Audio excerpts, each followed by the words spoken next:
Bonjour à toutes et à tous. Donc nous ouvrons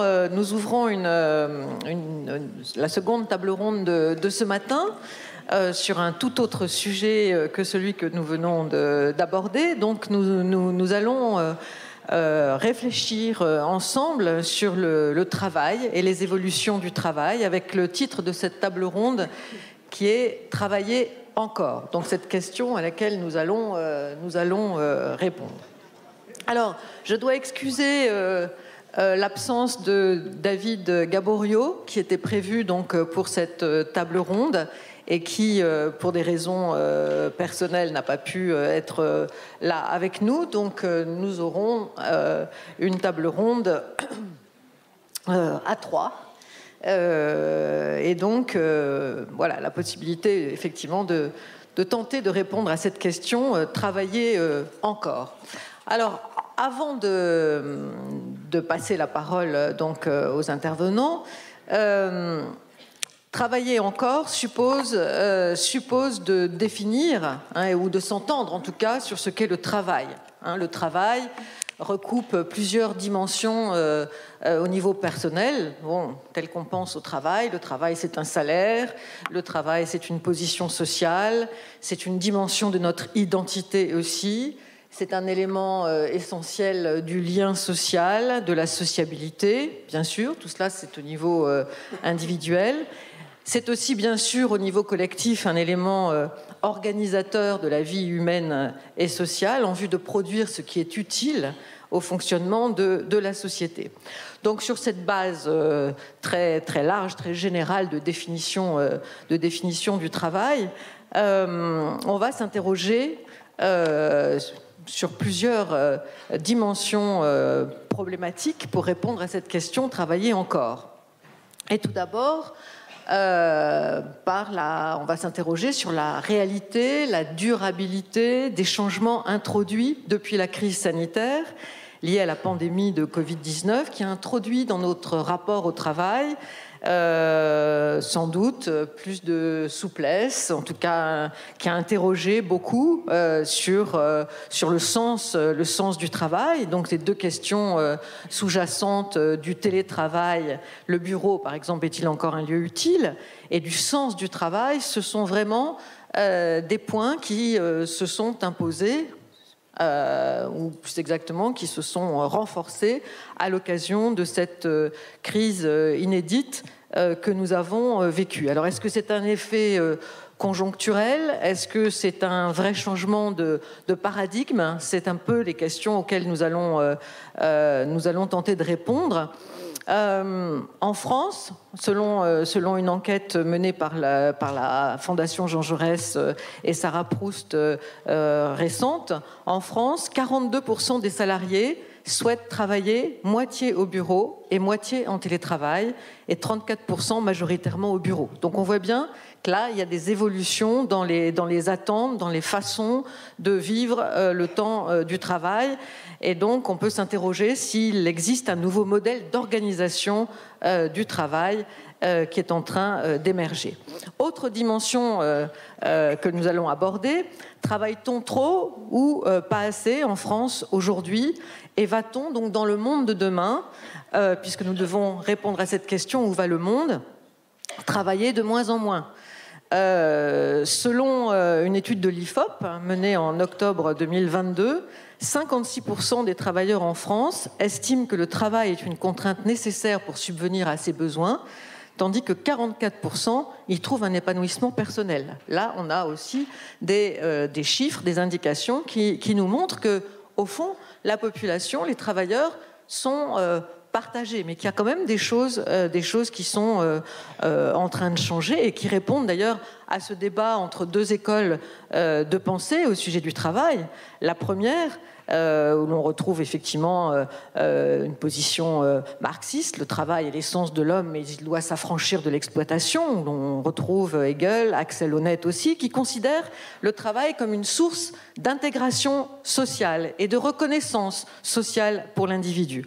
La seconde école de pensée considère qu'il faut s'affranchir au contraire du travail qui aliène et contraint pour accéder à la réalisation de sa vie personnelle et de ses aspirations. Déjà, Rousseau, dans l'Origine des langues, disait ceci: « Ne rien faire est la première et la plus forte passion de l'homme, après celle de se conserver. C'est pour parvenir au repos que chacun travaille. » On citera aussi Paul Lafargue et le droit à la paresse, ou encore André Gortz, philosophe écologiste, qui soutient que la vraie vie commence hors du travail et que le travail devient un moyen pour élargir la sphère du non-travail. Et puis, enfin, dernier ensemble de questions, quelle est la place du travail dans le cycle de vie aujourd'hui, avec le changement effectivement du calendrier même de la vie? Observe-t-on une remise en question de la vision classique de l'alternance des temps sociaux? Le philosophe Denis Maillard évoque un chassé-croisé entre des retraités, d'une part, qui tentent de se maintenir de plus en plus en activité, et des actifs qui, ayant goûté par exemple au télétravail, sont tentés par la grande démission et qui cherchent à ce qu'on a pu appeler la grande démission, ce qu'on appelle en ce moment la grande démission, et qui cherchent à faire entrer un peu de retraite, ou en tout cas de retrait du travail dans leur vie. Ces démissionnaires silencieux que l'on observe depuis la crise Covid-19 représenteraient 37% des actifs selon la même étude de l'IFOP en octobre 2022. Alors pour aborder toutes ces dimensions, toutes ces questions, donc je vous présenterai les deux intervenants. Roger Su, tout d'abord, qui est sociologue, professeur émérite à l'Université de Paris-Cité, chercheur au CERLIS, qui est le Centre d'études et de recherche sur les liens sociaux, qui a commencé sa carrière dans les pas de Joffre Dumazedier, où je l'ai d'ailleurs connu, et qui travaille sur les transformations induites par la société du loisir. Il est auteur de nombreux ouvrages, au cœur desquels la réflexion sur le temps occupe une place centrale, mais aussi plus récemment, la montée des autoritarismes dans nos démocraties. Donc, parmi eux, je citerai la contre-société ou encore un nouveau totalitarisme. Vous trouverez bien sûr ces ouvrages sur la table de la librairie. Et puis, Jean Viard, sociologue, directeur de recherche CNRS associé au CEVIPOF, le Centre de recherche politique de Sciences Po, qui est un observateur et un fin analyste des transformations qui sont à l'œuvre dans notre société. Il est auteur de nombreux ouvrages que je ne peux pas tous citer. Je retiendrai simplement le dernier, qui d'ailleurs fait écho à ce que j'ai pu introduire, qui s'appelle « Un juste regard, se souvenir pour changer le monde », un livre dans lequel Jean Viard revient sur la période bouleversante de la pandémie, dont l'effet lanceur d'alerte, pour reprendre tes mots, permet de penser les actions à entreprendre pour le monde de demain. Alors, je vous remercie de participer à cette table ronde, d'être là, et donc pour lancer notre conversation, je vous demanderai dans un premier temps d'établir une sorte de diagnostic des évolutions qui vous paraissent les plus significatives du travail dans la France d'aujourd'hui. Dans un deuxième temps de notre conversation, nous évoquerons le travail dans le monde de demain, donc dans une posture plus prospective. Mais aujourd'hui, dans la France d'aujourd'hui, quel est votre diagnostic sur les évolutions les plus significatives du travail? Et peut-être, Roger, je peux te demander de commencer. Merci Anne, et merci de votre invitation, et bonjour à tous. On a l'impression que l'attitude par rapport au travail a brutalement changé. Et vu du point de vue du sociologue, c'est plutôt une conscientisation d'un changement qui remonte à très loin. Et c'est un changement qui pose problème dans une société qui se définit par le travail. Nous sommes dans une société du travail. On a même parlé d'ailleurs de religion du travail. Et au fond, puisqu'on est sociologue, je partirais bien de cette phrase canonique, si on peut dire, de Max Weber, sociologue allemand bien connu, qui, définissant la modernité, parle du passage d'une économie du salut au salut par l'économie. C'est-à-dire en quoi il y a une projection idéologique, sociale, politique on le voit avec tous les discours sur le travail aujourd'hui, autour du travail. Donc, cette projection, on la retrouve particulièrement au moment de la Révolution française. Pourquoi? Parce que le travail est une catégorie hyper moderne, telle qu'elle se définit aujourd'hui comme une catégorie par rapport à l'activité salariée marchande. Mais aussi du point de vue des valeurs et du point de vue de la morale.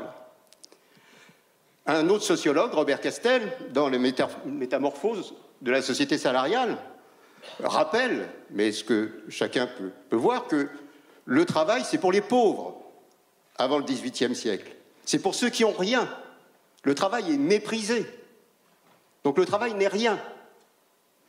Et quand on réfléchit au travail, pas seulement autour de son étymologie, que chacun connaît, mais je rappellerai juste le travail, les femmes, alors pour faire le lien avec la précédente table ronde, la salle de travail, salle de douleur, c'est dans les hôpitaux la salle d'accouchement. Et le travailleur au Moyen-Âge désigne le bourreau. Donc on voit bien, alors, ce qu'il y a d'intéressant, et c'est comme aujourd'hui, au fond, comment, en l'espace, je ne sais pas, on pourrait dire 60, 70 ans, on va complètement inverser le rapport des valeurs. Et la Révolution française va instituer le travail comme valeur centrale par faute de ne pouvoir réaliser l'idéal démocratique.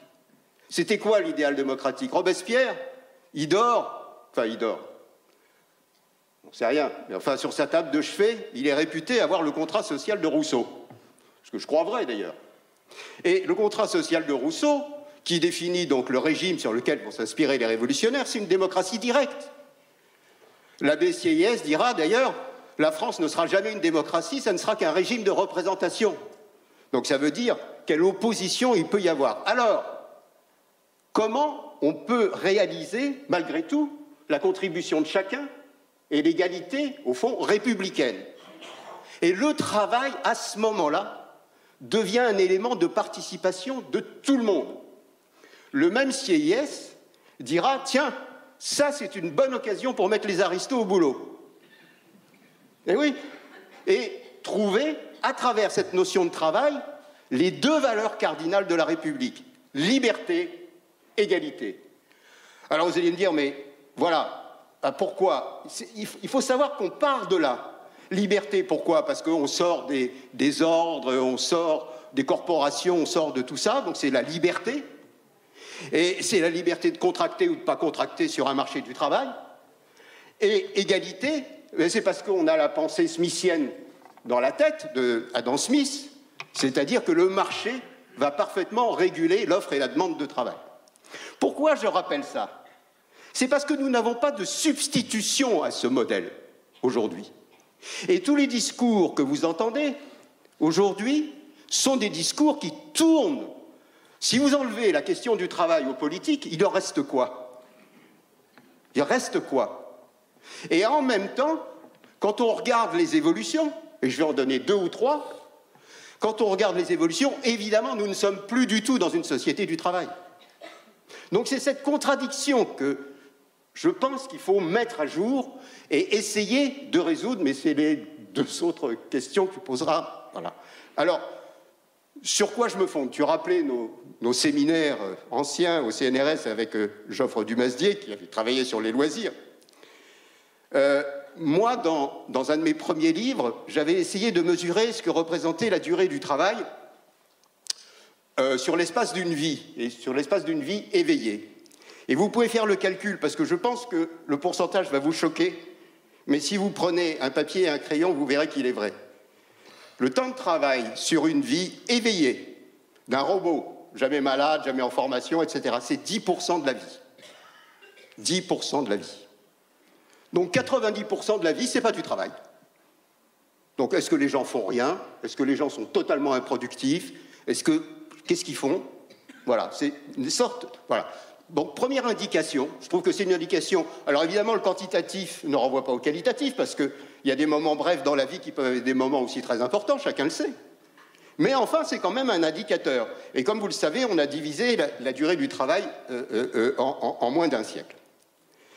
Le deuxième indicateur, c'est que, au fond, tu t'en souviens sans doute, Anne, parce que c'était quelque chose qu'on avait travaillé déjà, quand on essayait de comparer le travail avec d'autres valeurs, les valeurs familiales, ou la retraite. Alors la retraite, c'est quand même un bon exemple, parce que tout le monde parle de la valeur travail, mais s'il s'agit de rajouter un mois au travail, alors là, non, il n'en est pas question.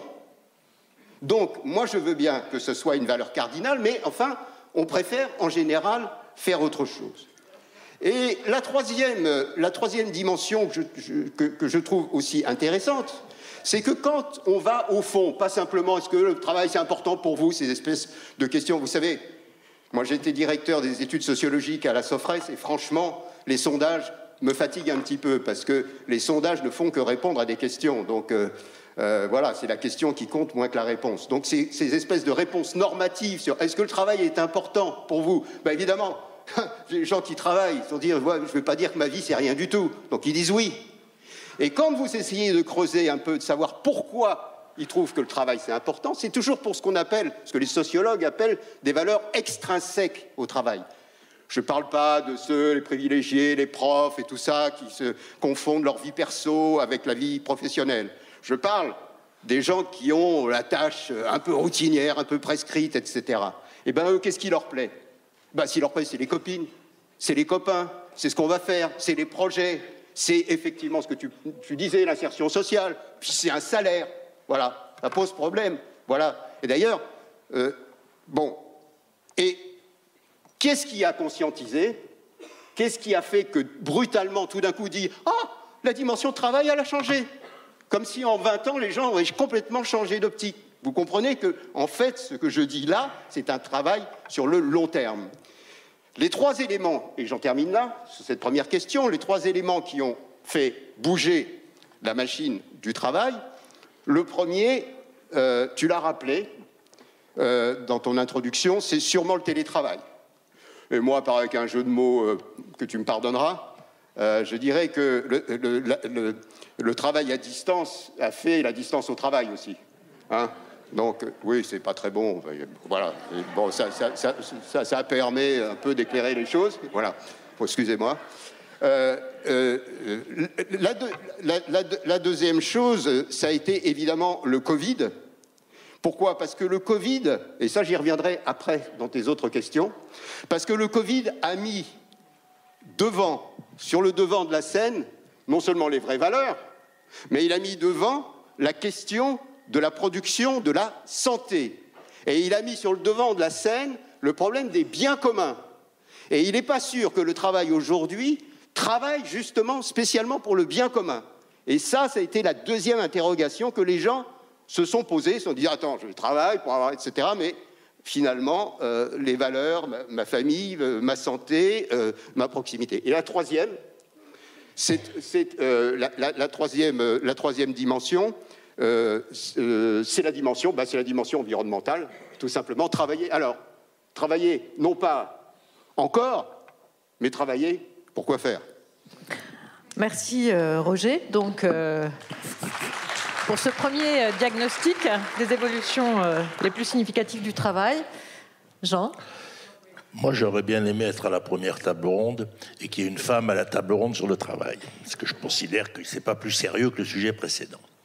Mais une fois que j'ai fait cette petite provocation d'ouverture, mais quand même, je continuerai. Je pense que le travail, c'est beaucoup la fierté. Et quand vous rencontrez quelqu'un, tout de suite, on demande qu'est-ce que tu fais dans la vie. Alors la France est écrasée par une lecture d'exploitation, parce que la pensée marxiste a été dominante pendant très longtemps, et donc on est tout le temps là-dedans. Ça existe, l'exploitation, bien entendu. Mais je pense qu'un travail, c'est d'abord une fierté. Et même un travail très simple. Et même un salarié qui a un métier que la plupart d'entre nous auront tendance à maîtriser. Faire le ménage, faire du vélo pour livrer, etc. En fait, le travail bien fait, c'est une valeur positive. J'en discutais hier avec Laurent Berger, il me disait, on oublie toujours cette qualité, cette fierté du travail. Et on a toujours tendance à penser que l'autre a un travail qui n'entraîne pas sa fierté. Je crois que c'est faux. Je crois que le travail, c'est fondamentalement une appropriation d'un projet, de construire du lien avec les autres, de trouver une place dans une société, une forme d'utilité. Alors je sais très bien qu'il y a des travaux différents, il y a des rémunérations différentes, il y a des gens qui ont plus de liberté de choix, etc. Mais je crois que c'est une idée fondamentale. La deuxième idée, c'est que je pense que la valeur, le sens du temps a changé. Depuis la Révolution française, au fond, time is money, pour aller très vite. Et donc, le temps, c'était du travail. Et effectivement, ce qui s'est passé, vous voyez, le jour où je faisais une conférence, j'avais donné comme titre « Les travailleurs ont appris à partir en vacances, et depuis le Covid, les vacanciers retournent au travail. » Et c'est un peu une image, évidemment, mais c'est fondamentalement vrai. Parce que ça marque dans l'évolution. Moi, j'ai longtemps travaillé d'abord sur le temps libre. Après, j'ai travaillé sur les 35 heures, etc. Donc, je suis allé vers le travail. C'est vrai que ce qui s'est passé pendant la pandémie, c'est que les gens... Alors, d'abord, il y a ceux qui ont beaucoup travaillé. Il ne faut pas les oublier, y compris ceux qu'on ne voit pas, les livreurs de nuit, etc. Bon. Mais il y en a quand même beaucoup qui n'ont pas travaillé, qui ont été payés. 40% d'entre eux disent qu'ils ont été très heureux. Je pense que c'est plutôt ceux qui avaient des jardins, des terrasses, etc. Mais enfin, quand même, pas seulement. Parce que d'un coup, les gens se sont parlé en se disant, mais au fond, qu'est-ce qu'on fait ensemble ? 1 million de couples ont explosé sur 14 millions. Parce qu'il faut qu'ils disent, on ne fait rien ensemble. Et on doit s'en aller. Et puis les autres se sont dit, mais au fond, c'est quoi cette vie qu'on mène ? Et donc, par exemple, on ne trouve plus de serveur de bar pour le soir, parce qu'on a envie d'être chez soi. On ne trouve plus de chauffeur longue durée, parce que le mec qui se tape sa vie en camion, qui dort dedans, c'est une vie de chien, etc. Donc il y a des métiers qui ont disparu parce que les gens ont réfléchi, en réalité, qui ont discuté. Ils se sont dit, mais tu vois, finalement, on peut peut-être gagner ça autant en faisant autre chose. Donc ça veut dire qu'au fond, on a mis de l'intelligence collective à l'intérieur de ces processus. Et au fond, ce qui se passe, on est dans une société du double proche. C'est-à-dire qu'on a le proche du numérique, qu'on a tous. Alors, il y en a qui l'ont dans leur travail, il y en a qui l'ont pas dans leur travail. Et puis, il y a le proche du voisinage. C'est ça qui est en train de se passer. La société se réorganise. 21 millions de Français sont livrés par Amazon. À peu près 25% des gens sont en télétravail. Il y en a un peu plus de 60% qui en rêvent. Ça ne veut pas dire qu'ils y accéderont. Mais ils disent, moi j'aimerais bien être en télétravail, c'est d'ailleurs des études du CEVIPOS, je crois qu'on a 37% qui n'ont pas envie, et on est en train, sur tous ces bouleversements-là. Bon. Et si vous voulez, c'est pour ça que moi je dis, attention, il ne s'était jamais passé dans le monde de la production la révolution qui nous a été imposée pour le télétravail. Il y a 4% de gens qui font du télétravail. C'est pas vrai aux États-Unis. Mais en France, on considère qu'un salarié qu'on ne voit pas ne travaille pas. Et que donc l'idée que le type qui est chez lui travaille, même encore aujourd'hui, j'ai écouté Sarkozy l'autre jour, il dit oui, le télétravail, il serait temps de s'arrêter. Parce qu'un salarié, il faut le voir. Bon. Et cette idée, au fond, qu'un salarié qu'on ne voit pas ne travaille pas, a été quand même cassée par la pandémie. Et là, quand on est à 25%, ça a des tas de conséquences sur l'espace, sur la vie de famille, où est-ce que je travaille. Le développement des tiers-lieux me passionne absolument. Il y en a 2600 en France, il en faudrait au moins 10 000. C'est-à-dire ces lieux où vous allez travailler, qui ne sont pas que des lieux de coworking, qui sont des lieux où on mange, qui sont des lieux où, etc., où il y a des spectacles. Enfin, c'est un mélange entre la culture, le travail, la rencontre, qui se passe à côté de chez soi. Donc on recrée une société locale, d'un côté. De l'autre côté, il y a effectivement l'entreprise qui est bousculée. Et dans l'entreprise, il y a une deuxième question, c'est l'égalité entre ceux qui télétravaillent et ceux qui ne télétravaillent pas. Et là, on va bien monter la question des 4 jours, les questions des 4 jours comme réponse à ceux qui ne télétravaillent pas. Encore qu'on considère que au moins 60% des gens pourraient télétravailler 1 jour par semaine. Parce que même le type qui range les stocks dans un supermarché, il passe du temps sur son ordinateur à calculer, etc. Donc, il faut voir ça. Et au fond, ce qui se repose, c'est l'invention de l'usine. Au fond, on a fait rentrer l'artisan qui souvent tissait à la maison. On l'a mis dans une usine au XIXe siècle parce qu'on a mis la lumière, etc., pour réguler le travail. Et au fond, le travail est en train de ressortir de ça pour une grande partie. Je vous rappelle quand même que 10% des emplois de la société, c'est la logistique. Donc il faut faire très attention à notre image aussi. D'ailleurs, tu as parlé que du bureau. Mais la plupart des travailleurs, enfin, il y a beaucoup de travailleurs dans les bureaux, mais il y en a de moins en moins. C'est un peu ça. Et puis je dirais une dernière idée pour ouvrir. La grande pandémie, c'est le moment du début de la guerre climatique. Donc les valeurs, les systèmes de lecture qu'on avait pendant 150 ans, où on était tous sur l'idéologie du progrès. On était tous d'accord sur le progrès, pas sur la répartition des fruits du progrès dans le capital et le travail, etc., les groupes sociaux, les genres, etc. Mais on était tous d'accord. Et puis, on a arrêté. On a commencé à interdire le Concorde, on a ralenti la vitesse sur les autoroutes, etc. Et puis, il y a la grande pandémie. Et maintenant, on a perdu notre pouvoir sur l'histoire. L'humanité se bat pour survivre contre une nature qui lui a échappé et qu'elle a déréglée. Et donc, comment on fait pour mobiliser les hommes dans une période historique où on ne fait plus l'histoire Et ça, pour l'instant, on ne sait pas faire. Et je crois qu'il faut dire ça, parce que même sur le travail, il faut insister, c'est pour ça que j'ai un discours positif, parce que le travail, c'est une fierté. La société française n'a jamais eu autant d'actifs que cette année, même si on est encore très mauvais par rapport à d'autres pays d'Europe, parce qu'on est mauvais sur le travail des jeunes, et on est mauvais sur le travail des anciens. Et donc, la question de créer de la richesse pour la guerre climatique est une question absolument centrale qui renvoie aussi à cette question-là. C'est pour ça que la fin du travail ne me semble pas d'actualité. Je sais bien les travaux de l'époque, ce qu'ils voulaient dire, etc., Rifkin, etc. Je pense qu'on n'est pas du tout face à la fin du travail. On est face à un monde de combat pour essayer de gagner la guerre climatique et surtout pour avoir la conviction qu'on va la gagner. On ne gagne pas une guerre si on pense qu'on va la perdre. Si les Ukrainiens ont une chance de s'en sortir, c'est parce qu'ils étaient convaincus de gagner. Et donc, il faut dire aux gens, on a gagné la pandémie, on a sauvé 300 millions de vies, on en a perdu 20 ou 30 millions de vies, parce qu'on s'est enfermé chez nous, et puis 20 millions de vies ont été sauvés par le vaccin, d'après les études, je ne suis pas spécialiste, mais les chiffres sont très clairs. On est dans la même question. Comment sauver la vie et comment se battre pour ça? C'est ça la question centrale, et ça va nécessiter beaucoup de travail.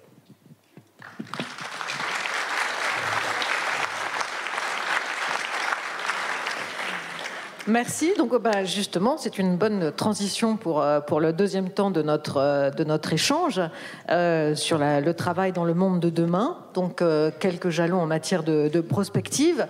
On a déjà une réponse. Jean vient de dire la fin du travail n'est pas d'actualité. Donc, voilà. On va travailler encore. Reste à savoir comment on va travailler. Alors là, je voudrais vous interroger sur deux dimensions dans ce petit travail de prospective. On a parlé hier beaucoup du numérique, des machines, des robots, de la place des robots dans nos vies. Quelle sera la place de tous ces outils, de tous ces nouveaux dispositifs dans le travail lui-même? Quelle reconfiguration cela va avoir? Quelle incidence pour les travailleurs? Est-ce que ça va produire plus d'aliénation, au contraire produire plus d'autonomie, de liberté, de soulagement? Et puis deuxième point, même si on considère que la fin du travail n'est pas d'actualité, même si cette question de la reconnaissance par le travail, la fierté de son travail, l'identité qui est donnée par son travail reste effectivement des points essentiels, vous l'avez bien soulevé, malgré tout, il y a aussi dans ces bouleversements profonds auxquels nous sommes confrontés, dans des économies fondées sur la croissance et l'accélération, eh bien, avec la question écologique, eh bien, on voit bien qu'on est confronté à d'autres questions, celle de la décroissance, celle de la décroissance économique, celle de la nécessité d'introduire les enjeux environnementaux et d'une certaine façon d'interroger le sens de la production par le travail. Et puis enfin, dans ce temps de bouleversement, à l'œuvre dans la division même des temps sociaux, vous l'avez rappelé tous les deux, eh bien, va-t-on dans cette civilisation du temps libéré, malgré tout, va-t-on, voilà, bon, on ne va pas aller vers la fin du travail, mais qu'est-ce qui va encore se poser comme étant du travail? Si on est en gros chez soi, en train de travailler, donc plus du tout dans un environnement collectif du travail, ce qui pose d'ailleurs des problèmes. C'est l'aspect un peu négatif du télétravail, c'est-à-dire le fait qu'on est coupé des autres. Si en fait on ne travaille que 10% du temps à l'échelle de sa vie, voilà. Qu'est-ce que le travail finalement dans le monde de demain? Alors peut-être Roger, oui. Trois points pour moi essentiels. Première question, où est-ce qu'on travaille? Je ne suis pas du tout sûr qu'on travaille et que le travail effectif se fasse pendant le temps de travail. Je ne suis pas du tout sûr de ça. Je suis même sûr du contraire. C'est-à-dire que, de plus en plus, il y a une polarisation du monde du travail, entre, comme vous le savez, des gens de plus en plus qualifiés, rentrent dans une économie de la connaissance, Et puis, c'est dommage que Gaboriau ne soit pas là, parce qu'il aurait défendu ceux qui sont déqualifiés par l'IA et par ChatGPT, et qui sont obligés de faire de la mécanique parce qu'il y a des ratés dans l'automation. Si je prends la première branche, cette première branche, c'est, et je vais encore faire le lien avec la table ronde précédente, avant même la question du genre, les femmes ont proposé la question du care. Et cette proposition du care était extrêmement importante. Au-delà du fait que, comme on disait, derrière un grand homme, il y a une grande femme, il y avait aussi le fait qu'on disait, au fond, la performance au travail, elle dépend de facteurs qui sont complètement extérieurs au travail. L'intelligence, la formation, les fameux soft skills, les compétences transversales que jamais on apprend au travail, que jamais on apprend à l'école d'ailleurs non plus. Donc c'est d'ailleurs un point noir, c'est que l'essentiel de ce qui fait la qualité du travail ne soit jamais appris nulle part, sauf peut-être dans des activités plus ou moins associatives et civiques. Je pense qu'on aura quand même l'occasion, j'espère, d'en parler. Donc, la première question, c'est au fond une sorte d'injustice. Alors, ce n'est pas parce que le marché fait que la rencontre de l'offre et de la demande crée de la monnaie et que ça crée artificiellement de la richesse. Parce que pour nous, la richesse, c'est l'argent. Mais c'est parfaitement artificiel. Vous pouvez être très productif sans produire de l'argent. Mais évidemment, c'est plus difficile pour acheter sa baguette. Mais en réalité, c'est un mouvement artificiel qui est le processus de création bancaire de la rencontre de l'offre et de la demande. Donc, c'est assez artificiel. Et le problème qui se pose, c'est qu'au fond, les vraies vertus qui font aujourd'hui la performance du travail sont extérieures au travail, et en particulier, d'ailleurs, on le voit du point de vue du travail lui-même dans sa déstructuration. Pour ne pas être trop long, je donne juste un exemple. C'est la fin des 3 unités de temps. Vous vous souvenez, dans le manuel scolaire, les unités de temps du théâtre classique. Unité de temps, unité de lieu, unité d'action. Ça a volé en éclats. Il n'y a pas forcément une unité de temps, il n'y a pas forcément une unité de lieu. Les entreprises, il n'y a plus nécessairement un bureau, on amène son casier, et l'action, au fond, certains disent, moi je travaille plus la nuit que le jour. Donc il y a un vrai problème, au fond, qui renvoie aussi aux problématiques classiques du capital humain, qui est de savoir où se constitue ce capital humain, comment certains sociologues parlent de l'entreprise de soi, cette entreprise de soi qui fait qu'on devient, au fond, tous plus ou moins des auto-entrepreneurs. Je n'ai pas de vision normative, hein. C'est-à-dire je ne dis pas c'est bien, je ne dis pas c'est mal, c'est un constat, et ce constat, il va croissant. Et il va croissant pas simplement par rapport à la réduction du temps de travail, qui est évidente, mais il va croissant aussi par rapport à la déstructuration du procès de travail lui-même. Comment il se désagrège, comment il se désintègre, justement. Donc ça, c'est une première réflexion. La deuxième réflexion, donc, c'est celle de la déqualification par rapport à des surqualifications d'individus, et en particulier à cause de la machine. Je ne vais pas prendre le rôle de Gaboriau. L'autre évolution qui me paraît assez essentielle aujourd'hui, c'est travailler pour quoi faire. Donc, où on travaille, et 2, c'est travailler pour quoi faire. Or là, on revient à l'interrogation qui a été celle, effectivement, du temps du Covid, qui est que la question du bien commun, dont la terminologie est évidemment extrêmement intéressante, parce que alors chacun sait que c'est suite au travail d'Elinor Ostrom, première femme prix de Nobel d'économie, mais voilà, cette question du déplacement bien public, bien commun, me paraît absolument centrale, politiquement, sociologiquement, socialement. Elle veut dire quoi? Elle veut dire que quand vous interrogez les gens sur leurs aspirations, d'abord, question de la croissance sans fin, n'est plus de mise, parce qu'il n'y a qu'une planète, et donc la croissance sans fin, c'est aberrant. Donc le travail pour le travail, c'est une aberration. En revanche, sur les aspirations sociales, elles sont quoi? C'est je veux de la santé, je veux du lien social, je veux une qualité d'environnement, je veux une éducation, je veux pouvoir travailler sur les causes civiques, je veux me poser la question qu'on ne pose jamais en France, qui est celle de la citoyenneté, qui est pour moi la question centrale, c'est l'objet de mon prochain livre. Ces questions-là sont des questions qui, aujourd'hui, sont centrales. Quel est le problème? Et je termine là-dessus. Le problème, c'est qu'on rentre presque dans... On a parlé de Marx, donc j'en rajoute une couche, dans ce que Marx considérait comme étant une contradiction essentielle dans les modes de production. Il disait, il y a de nouvelles forces de productives qui apparaissent, mais les anciens rapports de production, salariat par exemple, nouvelle force productive, la machine, hein, disons par exemple, et le salariat, rapport de production. Aujourd'hui, on est face à quelle contradiction? C'est qu'aujourd'hui, l'État est exsangue. C'est pas qu'il est exsangue. Alors tout le monde dit « Ah, l'État se désengage ». Mais jamais l'État n'a autant payé.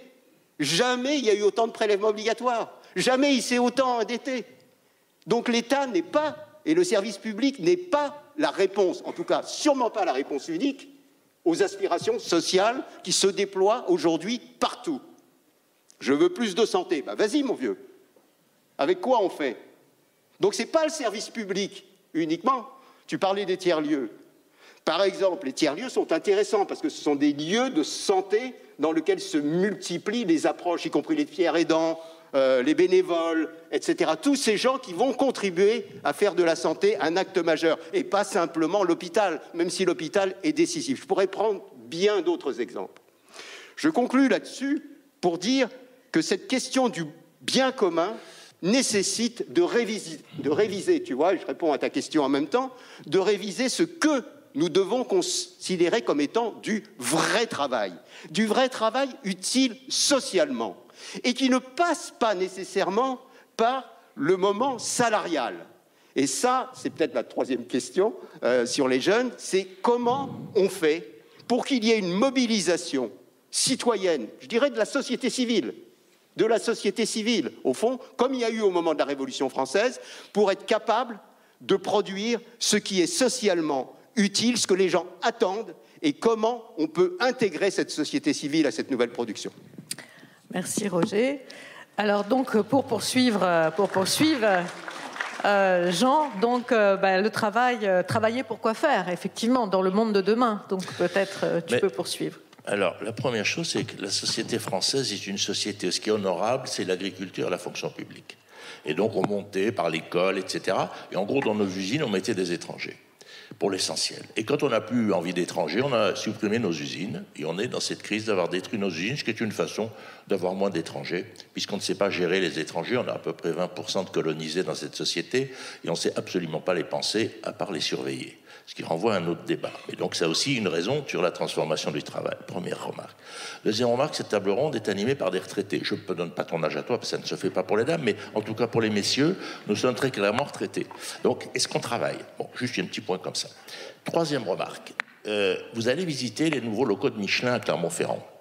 Il y a partout des bars, des fauteuils, des points de rencontre entre les bureaux. Pourquoi? Parce que Jean-Baptiste Sénard considérait que l'essentiel de l'innovation ne se passe pas au moment où on est assigné devant son ordinateur à travailler, ce que tu as dit.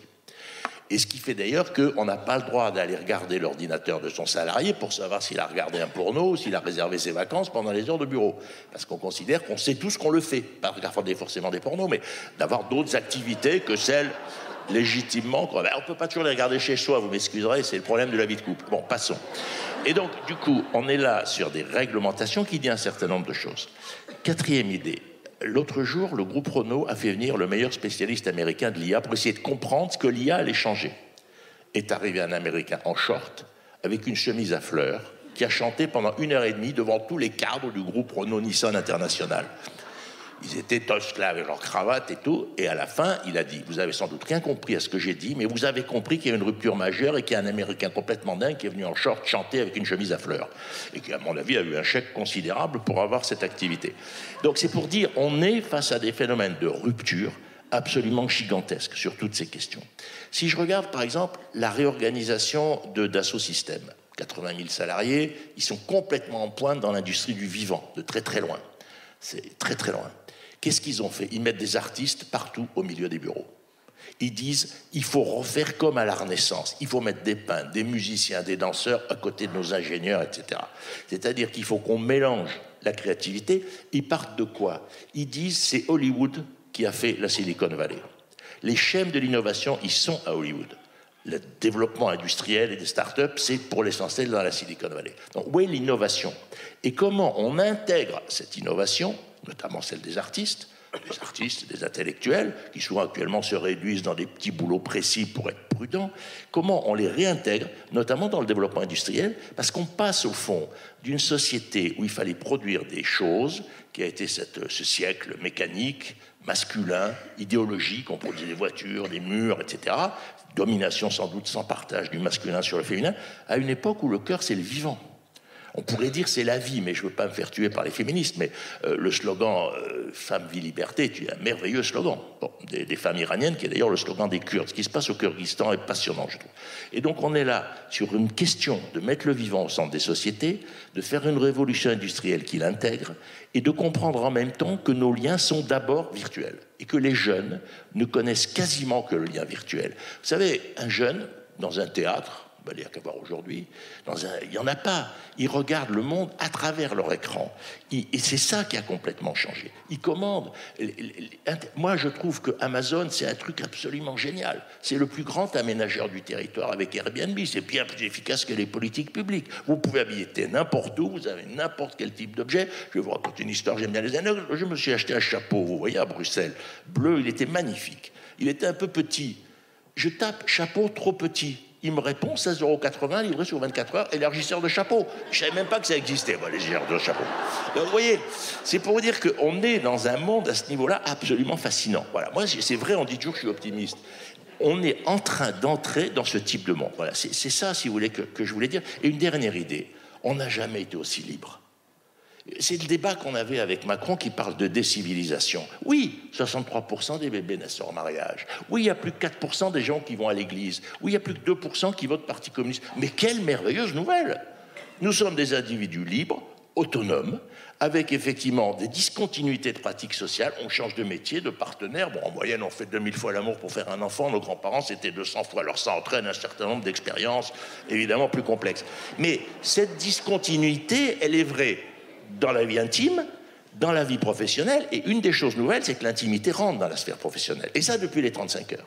Parce que, moi, je discutais avec les grands DRH, j'étais chargé de ça au moment des 35 heures, il disait, ce qui m'embête, c'est que le type, il me dit, pourquoi il ne vient pas demain? Parce que son gamin a mal aux dents, parce qu'il a un match de foot, etc. Alors que ce qu'on aimait bien, c'était justement ne pas faire entrer l'intimité dans la sphère du travail, parce qu'on peut avoir des conflits, on peut être amené à licencier, etc. Si vous savez que la dame, elle a 2 enfants en bas âge, qu'elle vit seule, est-ce que vous pouvez la licencier? Si vous ne le savez pas, vous êtes plus libre. Or, l'intimité est rentrée. Le télétravail fait encore plus rentrer l'intimité parce qu'on voit, même vous là, je vous ai tous vus dans votre salon, je ne dirais pas pour certains, mais je sais quel est leur type de... Beaucoup étaient dans l'habitat haussmannien, dans la salle, les intellos. Et donc, on a tous vu où on habitait, on le montre, on le rend public. Et donc, si vous voulez, tout ça, ça change énormément. On n'a jamais été aussi libre et on n'a jamais été aussi perdu. Parce que ce qu'on a perdu, c'est le commun. Et que la grande question, c'est comment on reconstruit un commun. C'est pour ça que je dis, le commun, c'est la guerre climatique. Le commun premier, qui va être bousculé par l'IA et par d'autres choses, je n'ai pas là pour ça. Mais ayons cette vision de notre extraordinaire liberté, avec le fait que la limite de la liberté, c'est aussi quand on rate une marche, personne ne vous tend la main. Donc on est dans ce genre de processus. Le vrai problème, c'est comment on reconstruit du collectif en comprenant l'IA. Et je finis en disant, moi, je sors en tant qu'éditeur un colloque que j'ai fait décrypter par l'IA en janvier. C'est passionnant, il est excellent. Excellent. Pourquoi? Parce qu'il y avait Cyrulnik, il y avait Laurent Berger, tout ça. Parce que l'IA, il va prendre tout Cyrulnik, il prend son intervention et il construit l'intervention à partir du fait qu'en 10 secondes, il a récupéré toutes les interventions de Cyrulnik et tous ses livres. Et donc là, il est très bon parce qu'il a il n'est pas dans un champ ouvert. Alors que si on demande qu'est-ce que c'est la nation, il va prendre Le Pen, qui va mélanger avec Mélenchon, puis d'autres, c'est de la bougie de chat. Donc c'est pour dire ça. Et donc vous avez un compte-rendu de colloque qui est une pure merveille, parce qu'il a tous les stéréotypes, il a tous les mots, etc. Donc vous voyez, je prends ça pour dire, arrêtons d'avoir peur en France. Aimons l'IA. Il faut la maîtriser, il faut la réguler. On dit ça, attendez, les films porno, les gamins de 8 ans, ils passent leur vie sur des films porno. Alors, après la régulation du numérique, moi je ne comprends même pas que ça soit possible. Peut-être que je suis un peu réac, un peu ringard, mais je trouve ça dramatique. Et donc ça veut dire qu'on est loin de la régulation du numérique. Mais n'ayez pas peur de ces innovations. Ce sont des armes de combat extraordinaires dans la bataille qui est là. C'est ça qu'il faut. Et pour finir sur les retraites, la réforme des retraites, qu'est-ce qu'elle avait de débile? Elle avait de débile un âge. Il y a des gens qui ont envie de partir plus tôt, il y a des gens qui ont hérité d'une maison, il y a des gens qui sont en couple avec quelqu'un de plus jeune, qui gagne plus sa vie, il y a des gens qui n'ont plus envie de travailler, mais il y en a qui peuvent se le permettre, il y en a qui ne peuvent pas. Mais pourquoi avoir tous le même âge? Ce qui en plus est bidon, parce que tous les gens qui ont fait des études longues, comme nous, on est là, on a 75 ans, on travaille toujours. Donc je veux dire, on est dans le mensonge généralisé. Il faut arrêter cette société. On est une société de la discontinuité et du libre choix. Et l'incapacité de nos institutions à le comprendre est absolument terrible. Alors, moi, je ne crois pas que les gens refusaient de travailler 3200 heures. On discutait, la durée du travail, tu l'as dit, c'était 67 800 heures. On a rajouté, puisqu'on fait 1607 heures, je crois, par an, donc ça fait 3200 heures de plus. Comme tu l'as dit, la vie dure 700 000 heures. On vivait 500 000 heures en 1945, on a gagné 200 000 heures d'espérance de vie depuis la guerre, et la durée du travail était divisée à peu près par 2. Donc la place temporelle du travail, avec les suggestions et tout ça, c'était 3200 heures de travail en plus. Sauf que tout le monde n'a pas envie de les faire. Il y en a qui préfèrent une petite retraite, il y en a qui préfèrent s'arrêter plus tôt, il y en a qui préfèrent continuer à travailler. Mais qu'est-ce que c'est cette idée qu'on doit tous faire la même chose au même âge, y compris on n'a pas les mêmes corps, on n'a pas les mêmes maladies, etc. Cette société doit sortir de cette réglementation absurde. Et tu as dit une chose sur l'hôpital. Oui, mais l'hôpital français a 30% de gestionnaires pour 70% de médecins. L'hôpital allemand, il y a 20% de gestionnaires pour 80% de médecins. Et ça veut seulement dire que il y a plus de soignants, mais c'est surtout qu'on emmerde moins les soignants toute la journée à faire des tableaux de productivité, t'as fait combien de piqûres, machin et tout, pour voir si t'es rentable. Donc, je veux dire, voilà.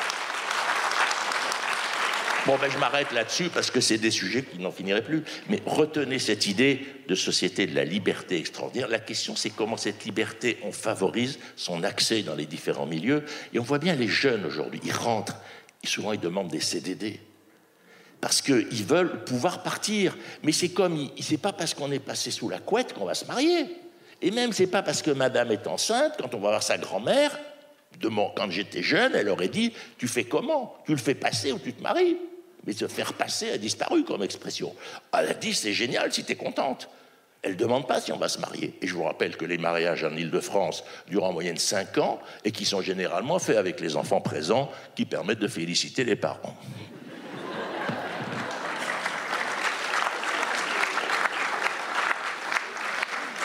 Alors, on va passer donc au troisième temps, justement, que vous avez l'un et l'autre du reste déjà effleuré, c'est-à-dire se poser la question des jeunes générations. Quelles sont les évolutions les plus significatives du rapport au travail dans les jeunes générations? Est-ce que l'on observe même la possibilité d'une rupture générationnelle en matière de rapport au travail? Et donc là, j'ai envie de rebondir, de vous provoquer, puisque tu dis on n'a jamais été aussi libre et en même temps aussi perdu.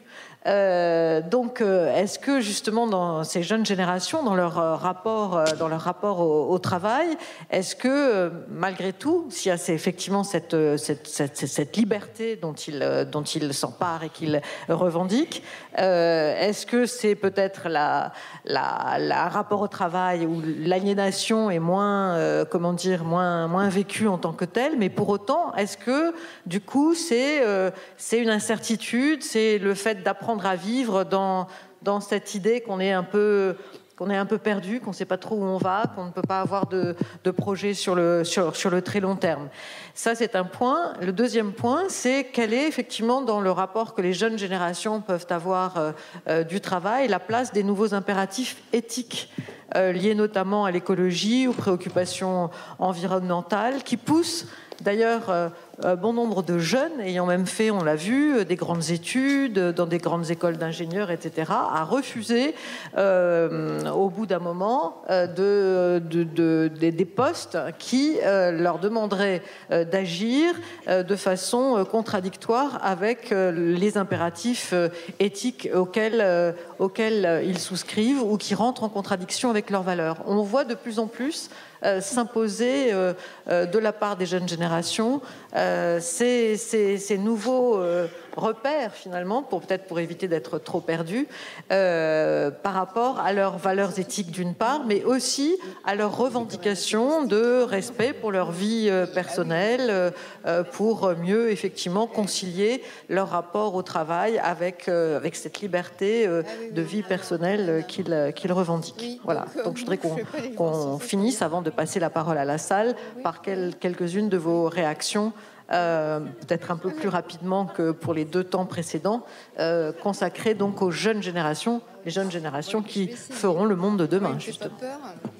Et Sou, il est un peu pour essayer de faire la transition entre les 2 questions, j'ai essayé de ramasser au fond cette question des biens communs qui devient effectivement centrale autour de l'idée que l'histoire économique ne s'arrêtait pas au secteur tertiaire. Vous savez, la trilogie, l'agriculture, l'industrie, les services. Je pense que quand on rentre dans le bien commun, c'est-à-dire ce que moi j'ai appelé la production de l'individu, tu parlais de Gors a parlé de la production de soi. Quand on rentre dans, effectivement, ce que je crois que tu as parlé du vivant, quand on rentre dans cette production du vivant, on rentre dans autre chose. Et c'est pour ça, moi, j'ai proposé le terme de quaternaire, c'est-à-dire cette idée qu'on rentre dans une nouvelle économie quaternaire qui va bien au-delà des services. Et surtout, qui pose la question, et là j'arrive aux jeunes, qui pose la question pour les jeunes de comment on produit ce quaternaire. C'est la question essentielle. Déjà, lorsque vous faites l'addition, comme l'a fait l'INSEE, entre l'économie domestique, l'économie contributive, l'économie associative, je ne parle même pas du service public, vous êtes très largement au-dessus du PIB. Autrement dit, ce que l'économie ne mesure pas est bien supérieur à ce que l'économie mesure stricto sensu, ce qui, corrélativement, confirme le fait que la société se produit ailleurs que là où elle se dit se produire. Et, au fond, si on ne trouve pas un mode alternatif à la marchandisation pour la question des biens communs, parce que c'est ça qui se profile. Chacun voit bien aujourd'hui des remboursements des médicaments, hausse des cotisations, privatisation des formes de cliniques, je pense pour la santé. Du côté de l'éducation, il y a aussi les mêmes problèmes de privatisation. Pourquoi? Mais tout simplement parce que quand on discute avec les chefs d'entreprise aujourd'hui, les chefs d'entreprise savent très bien où sont les marchés de demain. Les marchés de demain, c'est pas l'automation, bien sûr l'automation, mais l'automation est une conséquence de tout ce quaternaire. Et ce qui devient primordial pour la survie, au fond, du capitalisme, et je le dis sans acrimonie, il n'y a pas d'économie sans capitalisme, donc je ne vais pas être trop critique par rapport à ça, mais si, pour maintenir ce système-là, ça veut dire qu'il faut aller vers la marchandisation des biens communs. Et donc on est là face à une contradiction.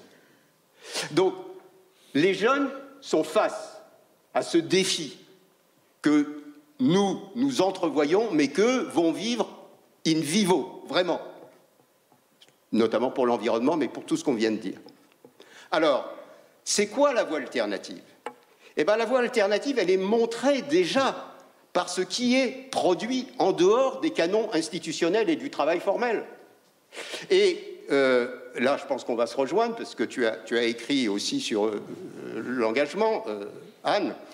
Et moi, je travaille beaucoup sur les associations, parce que je pense que l'association devient une nouvelle forme de lien social avant même d'être une organisation loi de 1901, et que ça change complètement les rapports sociaux. Voilà. Et donc, il y a une forme d'horizontalité, d'ailleurs, qui ne s'accommode pas du tout de la verticalité politique. C'est impossible. Une société plus horizontale face à une politique verticale, ça, c'est l'explosion assurée, et on voit bien qui va en profiter.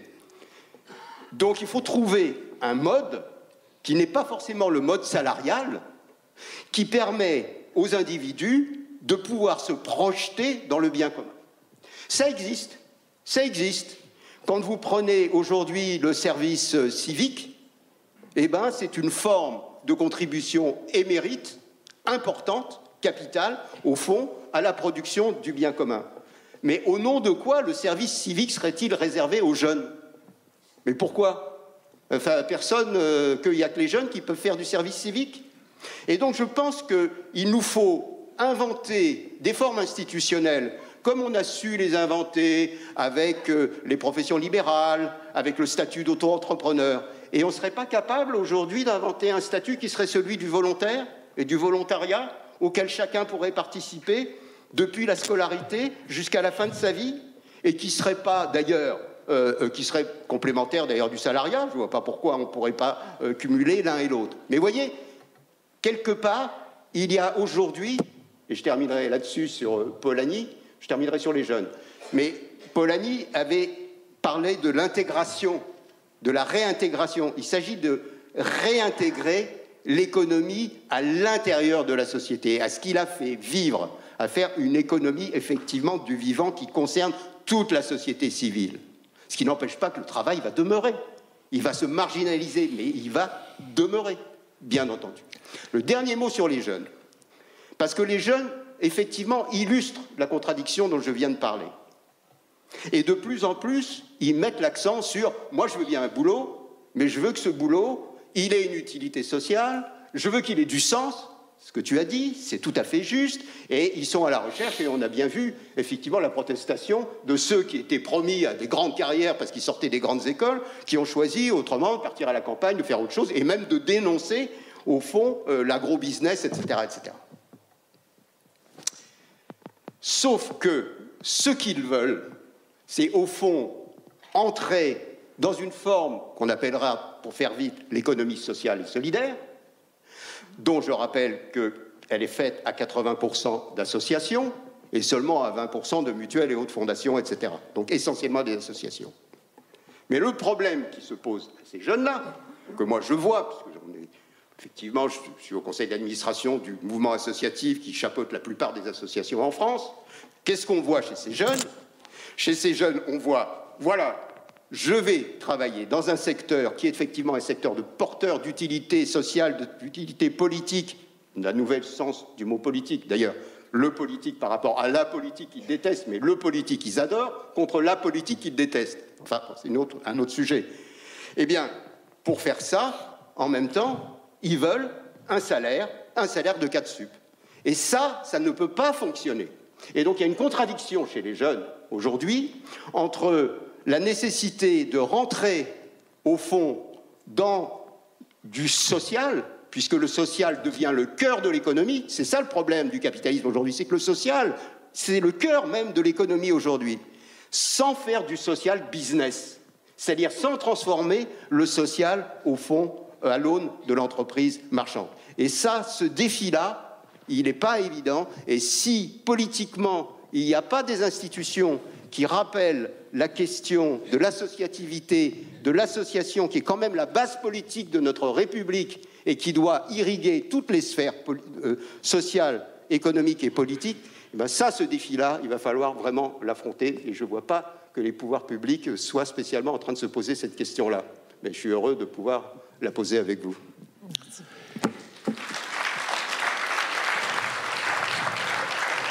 Oui, Jean? La question du travail, elle commence à l'école. Quand il y a 100 000 jeunes qui décrochent au niveau du collège, ça veut dire aussi un rapport complexe au travail. Quand il y a 200 000 jeunes qui vivent de trafic de drogue et qui s'entretuent parce qu'ils sont plus nombreux à vouloir occuper les jobs qu'il n'y a de place, c'est pour ça qu'il y a eu 49 morts à Marseille depuis le début de l'année, parce qu'il y a plus de réseaux, c'est parce qu'ils ont un certain rapport à l'idée d'être dans la société. Quand effectivement les jeunes filles des quartiers les plus pourris, en 2 générations, ont le même niveau d'études que, j'allais dire, les autres jeunes filles de France, mais que les garçons s'arrêtent à 50%, alors qu'on arrive à 77% de taux de réussite des études d'accès à l'université. Ça veut dire quoi? Ça veut dire qu'il y a aussi un refus du travail, un refus des études, qui peut être culturel, qui peut être politique, qui peut être ethnique.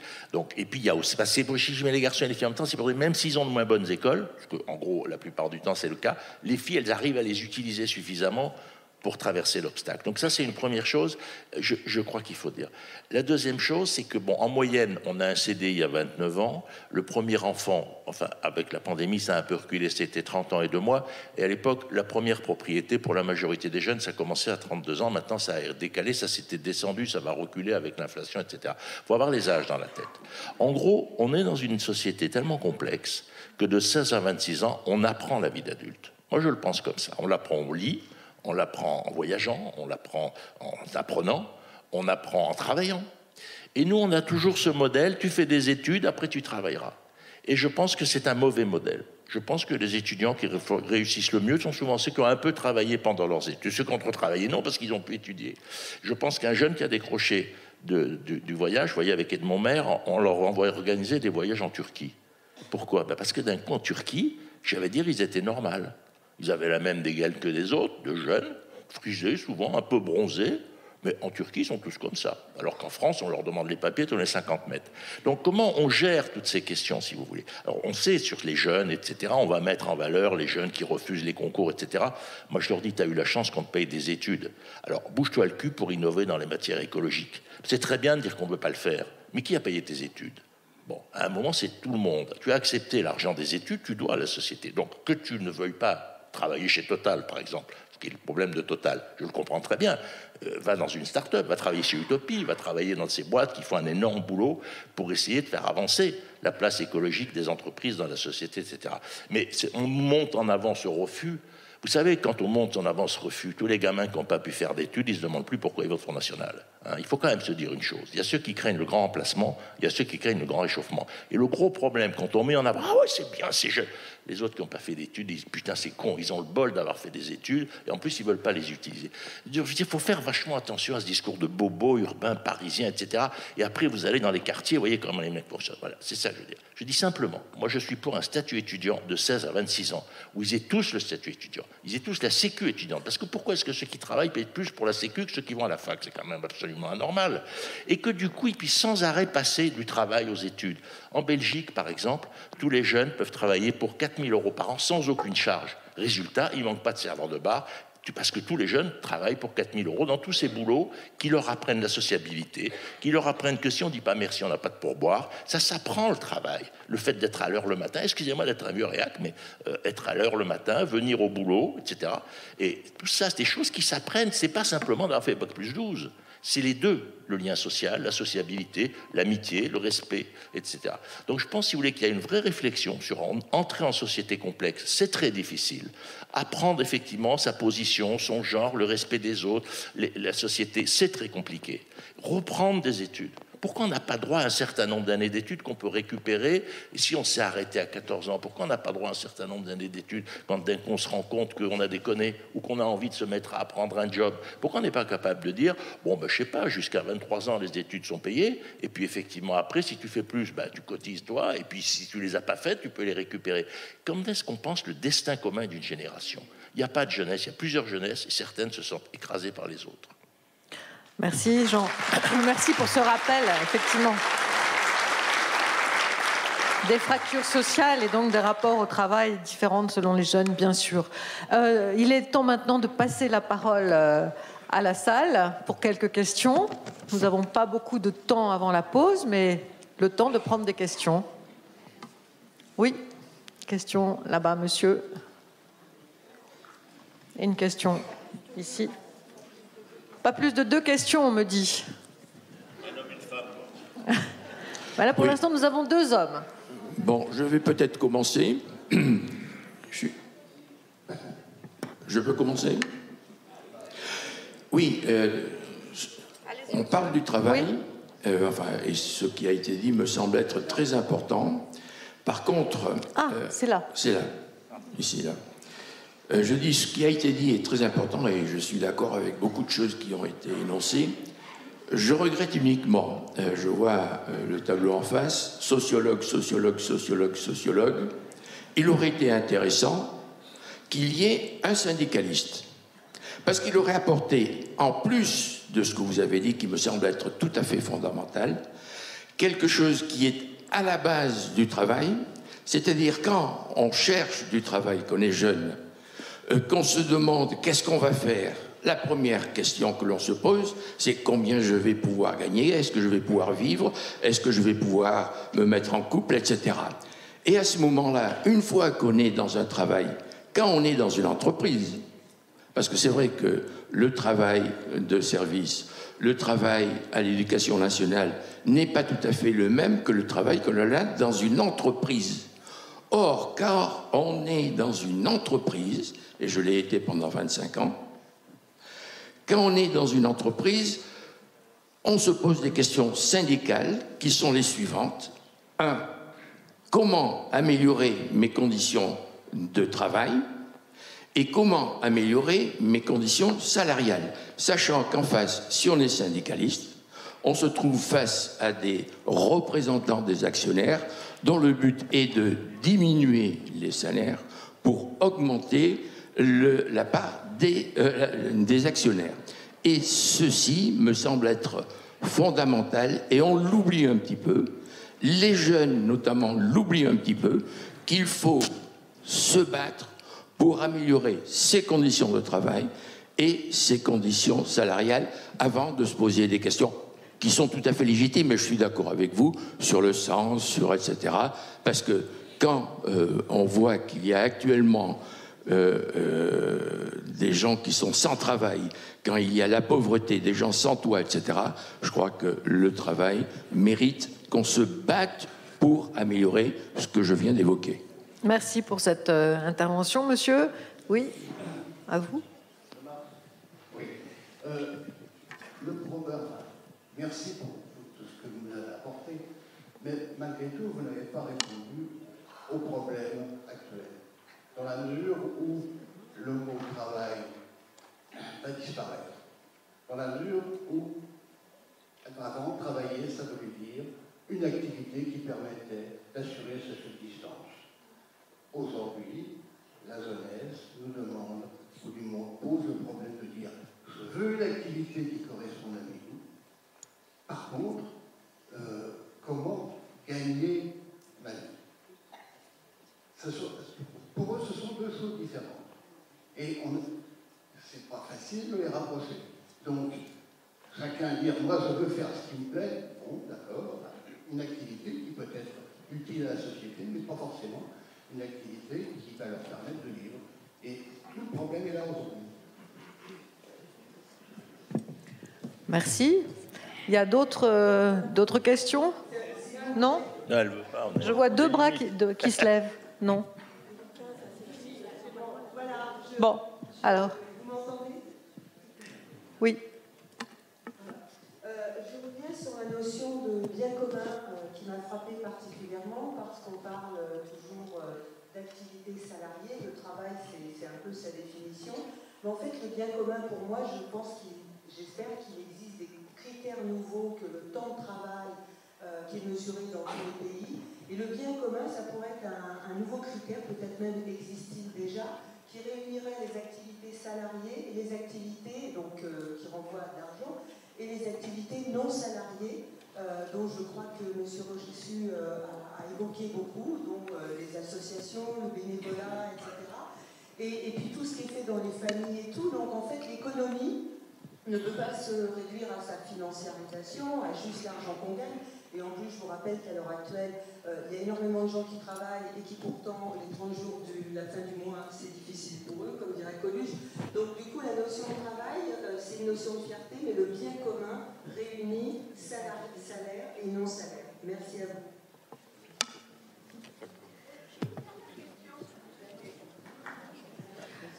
Merci. Donc, est-ce que vous pouvez répondre à cette question brièvement, tous les deux, très brièvement? Oui, la dernière, parce que malheureusement, on vient de me rappeler. Ah, pardon. Oui, bon, alors posez votre question très rapidement, puis après. Pour monsieur qui est intervenu en dernier, vous avez dit que c'était le travail, au travail que les jeunes apprenaient, ce qui normalement était du rôle des parents. Vous n'avez pas parlé des parents, c'est les parents qui doivent apprendre à dire s'il vous plaît, merci. C'est à la famille qu'on doit apprendre la sociabilité. C'est pas. Parce que c'est-à-dire, c'est renvoyer à la société une responsabilité qui n'est pas forcément la sienne. Et tout le monde oublie le rôle des parents. Voilà. Merci. Alors, Un retour vers Jean Viard et Roger Su, et nous devons clore très rapidement cette table ronde, car il y a la suite du programme. Alors Jean, et ensuite Roger. Comme tu veux.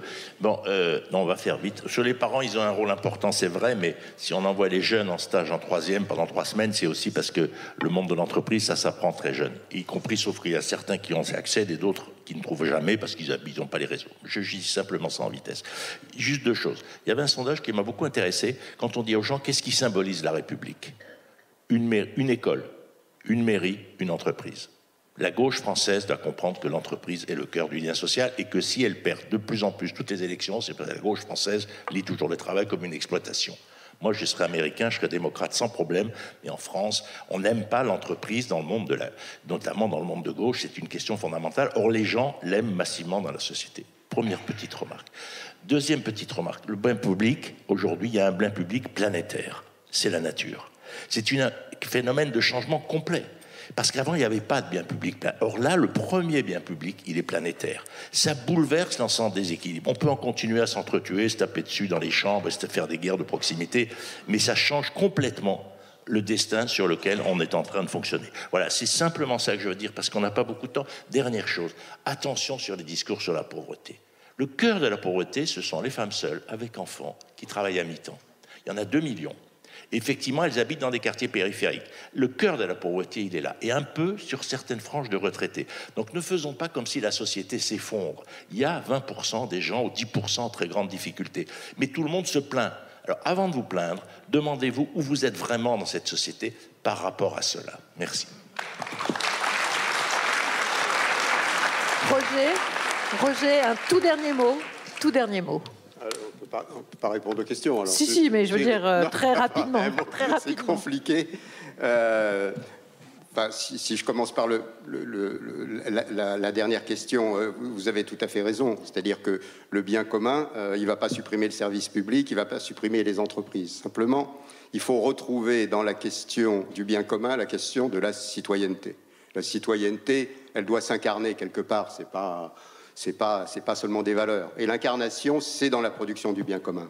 Et si, là, il y a une mobilisation collective de la société civile dans le bien commun, à ce moment-là, effectivement, les entreprises et même le service public auront un contrepoids, et même plus qu'un contrepoids. Et donc, c'est essentiel dans la finalité politique, parce que le travail est fondamentalement politique. Donc, on l'a compris. Et donc, cette orientation politique, je préfère que ce soit celle de la société civile organisée plutôt qu'autre chose. Donc, ça c'est une chose. Très rapidement, sur la question du revenu, il y a un élément dont on n'a pas du tout parlé, qui éclaire un peu notre débat aussi, c'est la question de l'allocation universelle ou de revenu universel. Pourquoi elle s'est imposée? Mais elle s'est imposée pour tout ce qu'on vient de dire. Elle s'est imposée parce que chacun voit bien, après bien Thomas Paine, mais tout le monde voit bien qu'aujourd'hui, il y a des formes de production de la société qui ne sont pas rémunérées, qui sont essentielles. Donc, il y a cette proposition de l'allocation universelle. Moi, je ne la partage pas, cette option-là. Je partage plutôt la perspective d'un revenu civique. Et donc, c'est quelque chose d'assez différent. Donc, voilà une réponse. Et ce revenu civique, il pourrait être équivalent à une forme de SMIC. Et enfin, tout dernier mot sur la question syndicale. Vous voyez, monsieur, sur la question syndicale, je ne sais pas si tu voulais dire quelque chose, mais sur la question syndicale, il me paraît intéressant de voir l'évolution des syndicats aujourd'hui qui cherchent, au fond, et qui illustre un peu, là encore une fois, ce qu'on vient de dire, à élargir le prisme de ce qu'est le travail, à la question du logement. Il y a eu une époque où on parlait du syndicalisme de cadre de vie, si vous vous souvenez. Et au fond, il y a un élargissement aujourd'hui aux conditions qui font le travail, aux conditions du logement, aux conditions de la santé, etc. Et cet élargissement-là, moi je le vois de manière très concrète, par exemple, avec le mouvement Pouvoir de Vivre. Alors le mouvement Pouvoir de Vivre, c'est plutôt la CFDT que d'autres syndicats, mais c'est une alliance, au fond, qui permet de mettre en phase la société civile, ses associations, avec le mouvement syndical. Et donc cet élargissement, si vous voulez, qui consiste à dire, voilà, tous les problèmes, au fond, et on ne va pas rester simplement sur le travail qui se rétrécit, on va poser les questions de société à partir de la société. Et encore une fois, moi, mon dernier mot, c'est celui-là. ne jamais oublier que notre contrat social, notre contrat social n'est pas un contrat politique, comme on le dit. C'est un contrat en 2 temps. Le premier temps, c'est l'association des individus libres et égaux. Le deuxième temps, c'est comment ils se gouvernent. Mais si le premier temps n'existe pas, comme le disait Rousseau, un contrat pur comme ça, qui n'a pas l'association derrière, c'est un contrat de dupe, c'est un contrat du fort au faible. Et donc je pense qu'on devrait bien revenir à ce qu'est la réalité du contrat social. Merci. Jean Viard veut encore dire un mot. Non, je veux juste... le tout dernier, parce que comment je vais être responsable... Juste un mot, je voudrais rappeler que 90% des accords d'entreprise au niveau des ateliers et des entreprises sont signés par tous les syndicats, y compris la CGT. Ça veut dire qu'il faut faire très attention à l'image des conflits dans les entreprises, à la base, quand les gens discutent de leur boulot, de l'intérêt de l'entreprise, etc. 90% des accords sont signés par tout le monde. C'est juste ça que je voudrais rappeler, parce qu'une entreprise, c'est ça aussi, c'est ce corps social où il y a des patrons, des cadres, des ouvriers, et 90% des gens les signent. C'est pas le même niveau de violence de discours qu'on a à l'Assemblée nationale. Merci beaucoup. Merci beaucoup à vous deux. Merci beaucoup pour vos questions.